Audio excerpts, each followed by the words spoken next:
Hello, my amazing artists. Are you guys ready? Okay, mothers, if you're in the room, you need to leave now because we need to talk. Okay, this weekend is Mother's Day. Did you know that? Good. Okay. And I know you have something wonderful planned for your mother, but just in case you don't, something mothers love is your artwork that you make for them. And today we're going to make a collage for our mothers. Now, our moms are going to have to help a little bit. You're going to need a picture of you with your mother or you or of your mother. Now you can get one from around the house, but you have to ask your mom if it's okay if you collage with it, or you can make a copy, which is what I did, and it's black and white and that actually works really well. You can make a copy on your printer, or she can print you another one, and that's what you can use for your collage.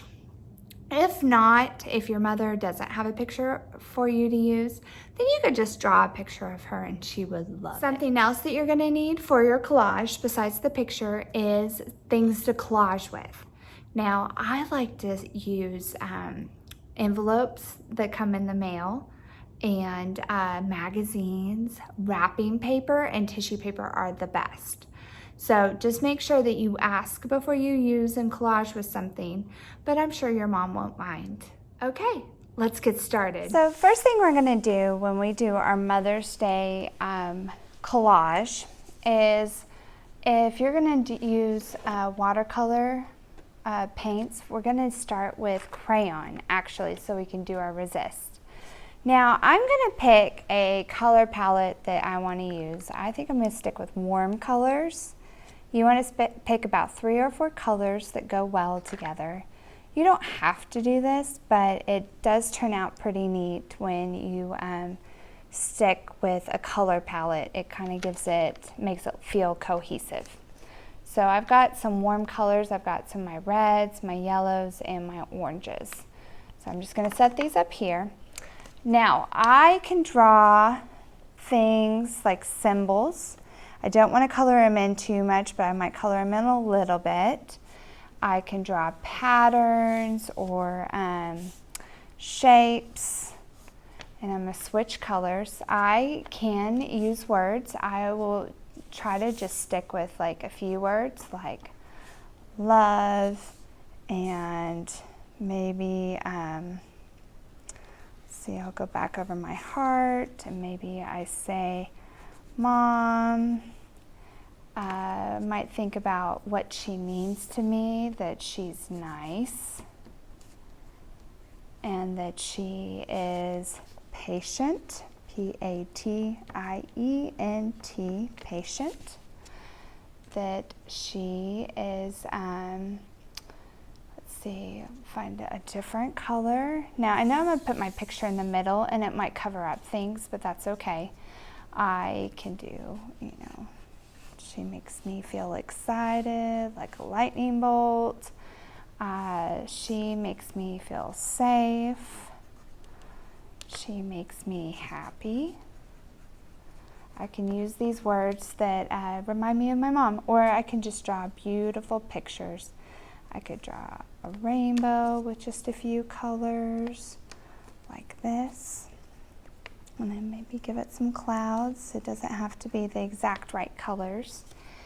And when I am done, then I can start to paint. So I'm going to draw just like a bow right there. Okay, so remember that when I paint, I'm going to wake up my colors. So I'm going to use some warm colors again, because that is what I've chosen. I might choose one color that is a cool color. I might choose, oh, looks like I'm doing aqua, just to kind of make it a little bit different. Now, when I use my cool color, I have to be careful not to have it touch the warm colors too much, because it could make brown, which brown is okay sometimes, but it's not one of my color palettes. Okay, so I'm just going to paint with the juice. Now you can paint, a picture, you can paint just colors. Mine's going to be abstract, so I'm going to stick with mostly just colors.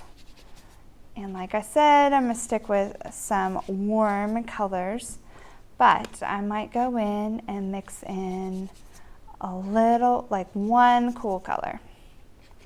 Now this is your art and you don't have to do it this way if you don't want to. This is just an idea and this is the way I am doing my art. Okay, add in some magenta.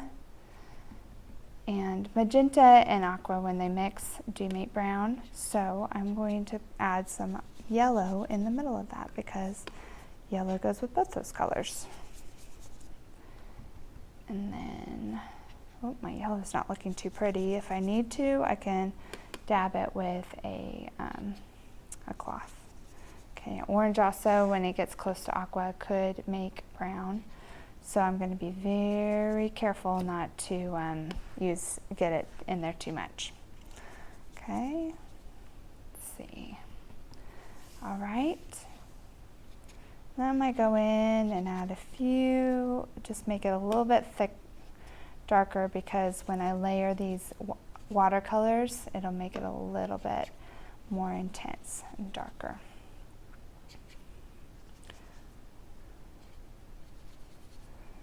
Okay, so while I'm letting this dry, I am going to find some collage pieces of paper. Now, I have art paper up here because I'm in the art room, but you could go and, with your mom's permission, say, I just need a little bit of wrapping paper or tissue paper is fantastic. And also, old envelopes work really well, or magazines. So you go get your collage pieces of paper and meet me back here.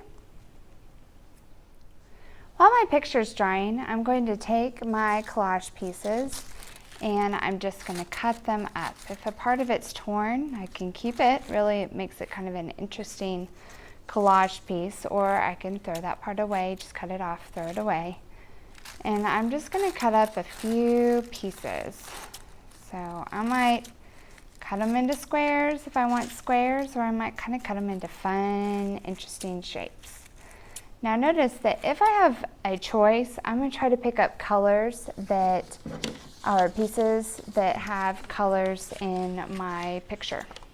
Like this has some of the pink and green and yellow and a little bit of aqua, so I'm going to just take a little bit of this. You don't need a lot of collage pieces, just a few, and I might do some squares, some triangles, some weird shapes. This has some orange and yellow and pink in it, so I'm going to cut up some shapes out of that. I might cut it in half, cut smaller pieces, and again, this has some orange in it and some yellow. So I'm just going to cut off a piece of that. And if I can find it, I want about 3 to 4 different textures or different kinds of paper. Once my picture's dry, I'm going to start to glue my pieces onto my paper. Now I'm just going to use a little bit because remember, a little bit of glue dries a lot faster than a lot of bit of glue. So I'm just going to collage around. I want to be pretty even. Tissue paper, I think it works better to put a little bit of glue down and then put this on top. Like this.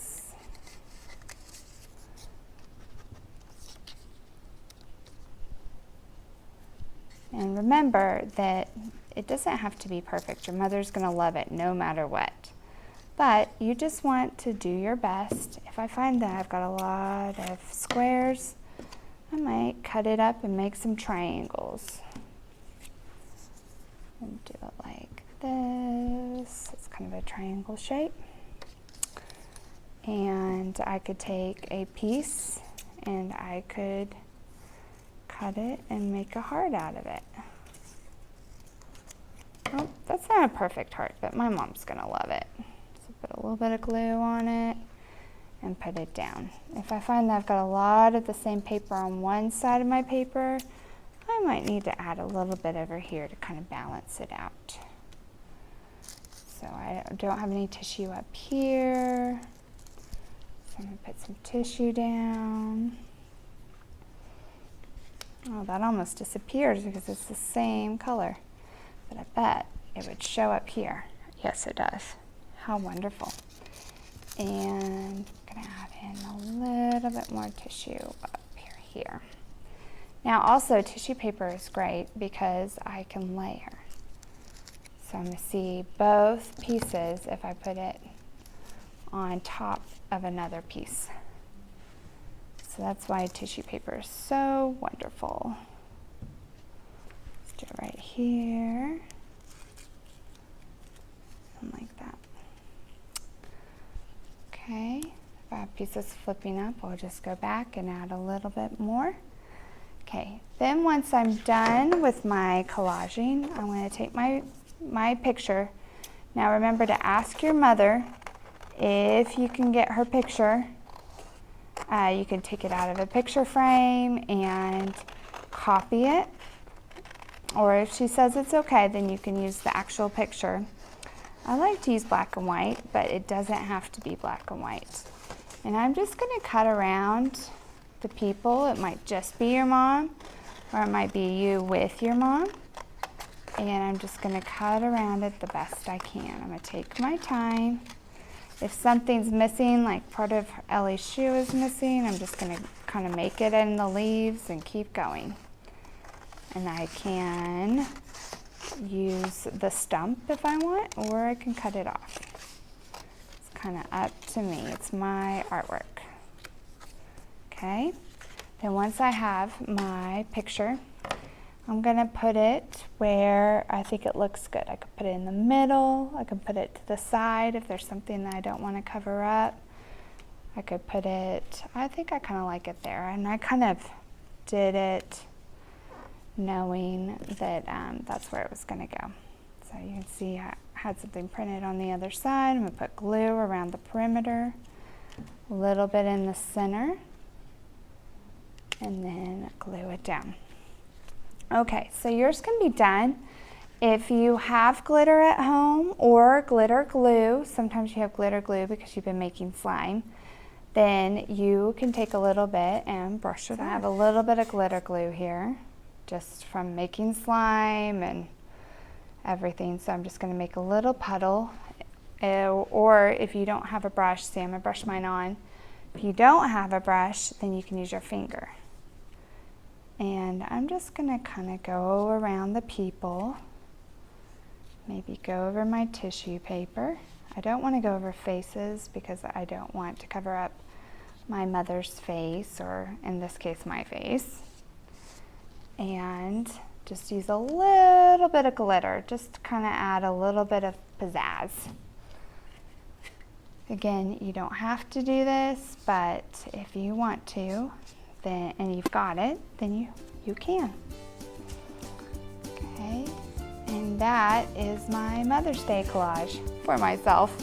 The girls, I'm sure, will make me a collage or cards before Mother's Day. So I hope your mother has a wonderful day and make it special for her.